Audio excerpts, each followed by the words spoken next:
A great way to take advantage of your portable 5-gas is to use it for misfire diagnostics.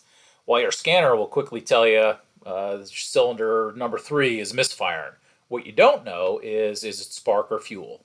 Your 5-gas will help you get there very quickly. So the short story is if spark goes missing, raw fuel goes down the tailpipe, and you will see it in high hydrocarbons.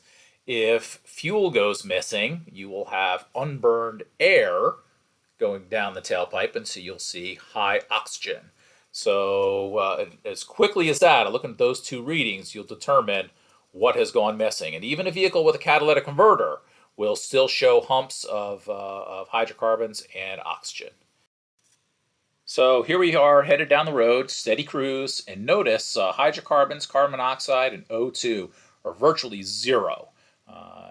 So car's running good, catalytic converter's lit, and the only thing I got coming out the tailpipe is CO2. So in just a second here, we're going to get a misfire, and you're going to see hydrocarbons start to take off. And so this is a loss of spark, and with no spark, raw fuel is going to head down the tailpipe. Now, eventually, the catalytic converter is going to, heat up a little more and start to burn these hydrocarbons. It might even bring them back down to zero. But even with a great working catalytic converter, when I have a loss of spark and got raw fuel down the tailpipe, you are going to see a hydrocarbon spike just like this one.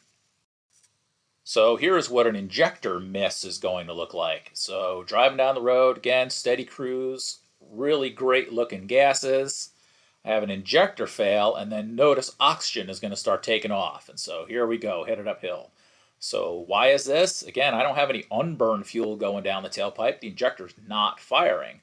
And so with no fuel to burn, I'm going to be pumping spare oxygen down the tailpipe. And so here we got a nice little oxygen spike, and it's easy to tell that if I've got a misfire right now, it's certainly not spark.